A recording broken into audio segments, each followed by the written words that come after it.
हमारे state head इस कार्यक्रम में जुड़ चुके हैं।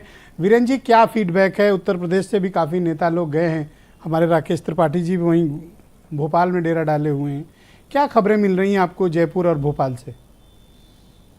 देखिए, ये जो 5 राज्यों का चुनाव है, ये इसको आप लोकसभा चुनाव के पहले सेमीफाइनल कह सकते हैं देश के राजनीति का, क्योंकि ये जो 5 राज्यों के चुनाव परिणाम आएंगे, ये लोकसभा में फिर आगे चुनाव कैसा होगा, केंद्र में कैसी सरकार बनेगी, किसकी बनेगी, बहुत हद तक इन 5 राज्यों के परिणाम पर निर्भर करता है। ये जरूर है कि पिछली बार जो ये 5 राज्य थे, इसमें से 4 बड़े राज्यों में बीजेपी नहीं जीत पाई। मध्य प्रदेश, राजस्थान, छत्तीसगढ़ में कांग्रेस आई, तेलंगाना में टीआरएस रहे। लेकिन बीच में 1.5 साल बाद मध्य प्रदेश में टूट गई सरकार। ज्योतिरादित्य सिंधिया टूटकर अलग हो गए और वहां पर भाजपा ने सरकार बनाई। हालांकि जब अब उपचुनाव जो विधायक टूट कर गए थे लड़े, उसमें बहुत सारे हार गए, लेकिन उसके बावजूद भी उनको फिर निगमों में और जगहों पर मंत्री बनाया गया है। मध्य प्रदेश में ज्योतिरादित्य सिंधिया को राज्यसभा में भेजा, आज वो केंद्र में मंत्री हैं। अब बात आती है कि राजस्थान में हर 5 साल पे राजस्थान जैसे राज्य में सरकार बदल जाती है, सरकारें रिपीट नहीं करती हैं। कांग्रेस की जो गुटबाजी है, उससे भी बहुत बड़ा नुकसान हुआ और वहाँ पर डिप्टी सीएम और सीएम को लेकर जो विवाद रहा, तो कांग्रेस वहाँ बहुत फायदे में तो दिखती नहीं है।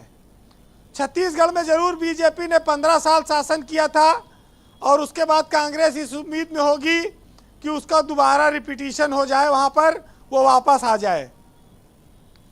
ब्रजेश जी, आज इस देश में कोई भी पार्टी गुटबाजी से अछूती नहीं है। ये जब भी कोई देश प्रदेश में चुनाव होता है, दूसरे राज्यों के नेता भाजपा और कांग्रेस जैसी बड़ी पार्टियों में लोग जाते हैं और राकेश त्रिपाठी से लेके उत्तर प्रदेश के डिप्टी सीएम, मंत्री, तमाम सारे बड़े बड़े नेता, उनकी ड्यूटी लगी हुई है अलग अलग संभागों में। लेकिन 230 विधानसभा सीटों वाली मध्य प्रदेश में लड़ाई बहुत कांटे की है। 6 जिले जो उत्तर प्रदेश से सटे हुए हैं बुंदेलखंड के, जिसमें दतिया, सागर, छतरपुर, टीकमगढ़, दामोह, पन्ना, ये जिले काफ़ी महत्व रखते हैं क्योंकि उत्तर प्रदेश की सियासत से काफ़ी प्रभावित भी हैं। बसपा भी वहाँ चुनाव लड़ती रही है, वो भी कई बार पिछले चुनाव तो ज़्यादा जीती थी, इस बार वाले में थोड़ी उसकी सीटें कम आई थी। समाजवादी पार्टी भी वहाँ लड़ती है चुनाव, वो भी विधायक उसके जीतते हैं। इस बार सुना है कि लगभग 50 सीटों पर सपा वहाँ चुनाव लड़ेगी।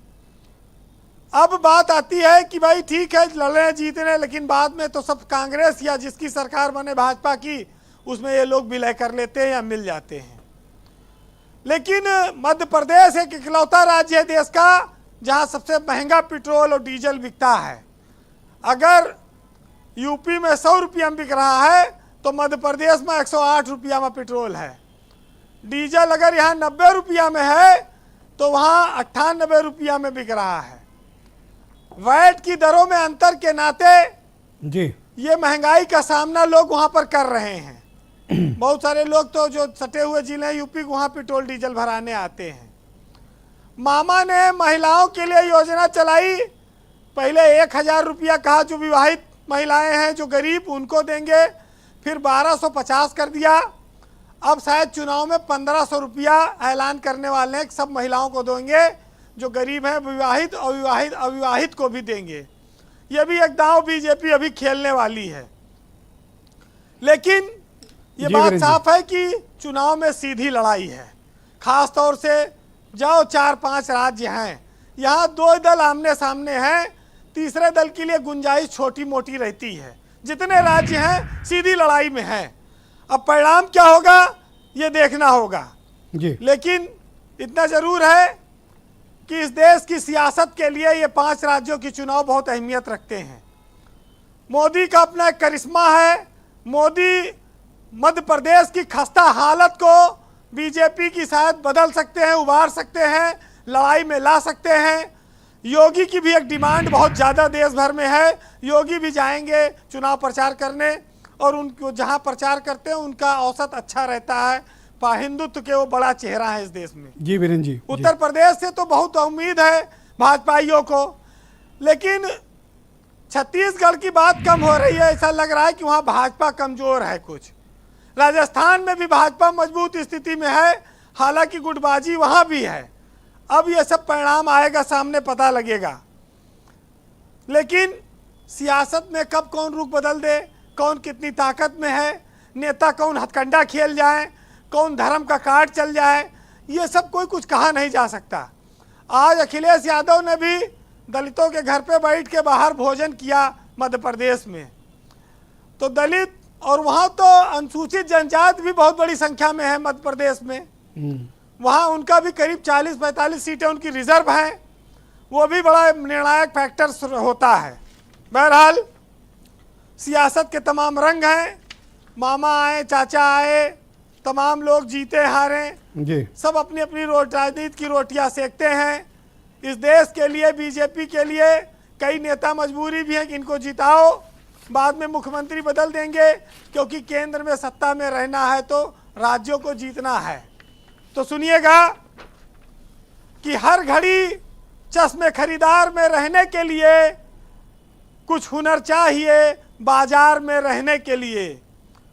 और मैंने देखा है मर्दों की तरह रहते थे, मस्खरे बन गए लोग दरबार में रहने के लिए। और ऐसी मजबूरी नहीं है कि चलूं पैदल मैं, और खुद को गरमाता हूं मगर रफ्तार में रहने के लिए। और अब तो बदनामी से शोहरत का वो रिश्ता है कि लोग नंगे हो जाते हैं अखबार में रहने के लिए। बहुत शुक्रिया वीरेंद्र जी, आपका बहुत बहुत धन्यवाद हमारे साथ जुड़ने के लिए और अपना